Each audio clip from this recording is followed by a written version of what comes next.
I'm Chris Sloop, senior editor at Amazon, and I'm here with Karin Slaughter, the author of Coptown.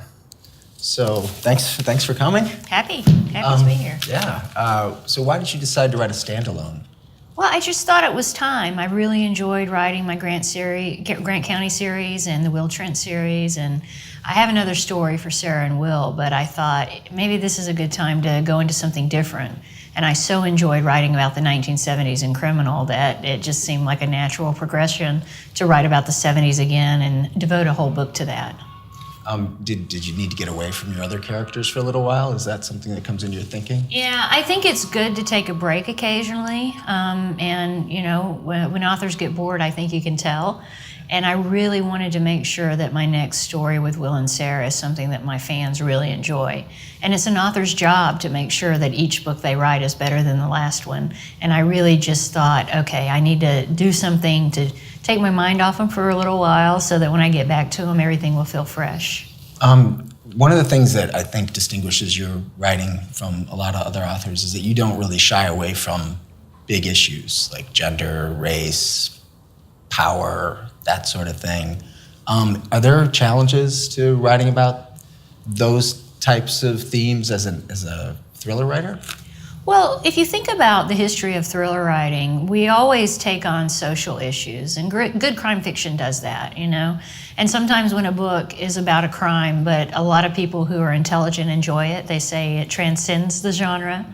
But if you think about, Gone with the Wind had a murder, To Kill a Mockingbird was a courtroom drama, The Great Gatsby had a murder, so I think I'm keeping good company. But the idea of crime fiction is that we want to hold a mirror up to society.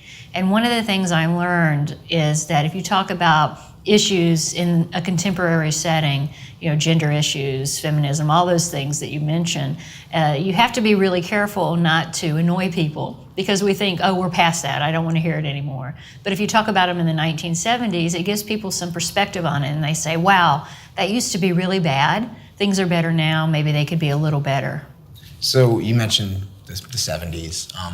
When I was reading the novel, it seems pretty clear that you do a lot of research. What was that like? What kind of research do you do?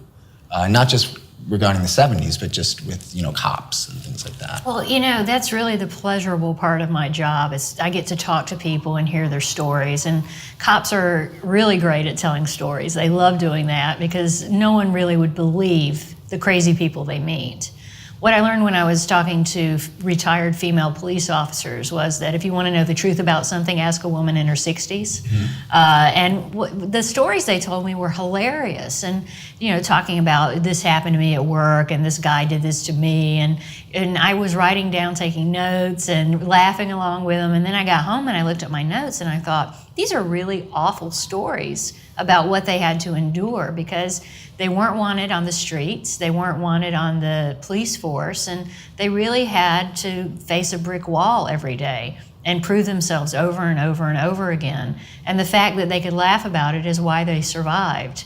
It's a great coping mechanism. But honestly, some of those stories, even for me, and I grew up in the 70s, I was a kid, and in the 80s, which weren't that great. But just listening to them, I thought, gosh, it's so wonderful that they went through this so that women today don't have to be treated that way. But on the other hand, it's awful that this is what they had to put up with. Are there experiences that they relayed to you that made it into the book? Absolutely. Some women would open their locker in the morning and they would find, let's call it a gift, left by someone who didn't want them on the force, or they would get in their car and they would look at the hood of the car and someone had left another gift there. And one woman told me that when she was being driven home by her boss because her car had broken down, that he almost attacked her. His excuse was that he had been drinking. And I'm thinking, my God, he was so drunk, he was driving the car. That's one thing. He's a police officer. And then he almost attacked her. It's just remarkable that these sorts of things happened. One of the things that I think is really cool about your career is that you're just as, if not even more, beloved in Europe and abroad. Why do you think your writing resonates with people in Europe? Well, I feel really lucky that it does, primarily. But my Grant County series was set in a small town, and Europe is just a series of small towns.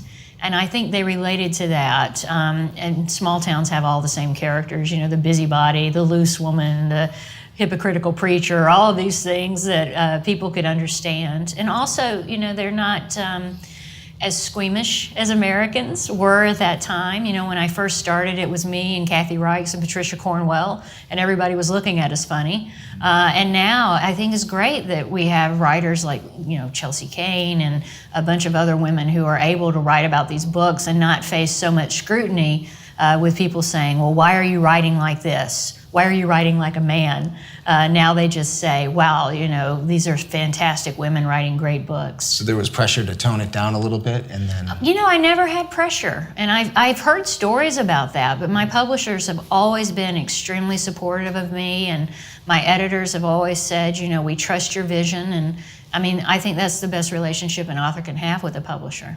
What are you working on next?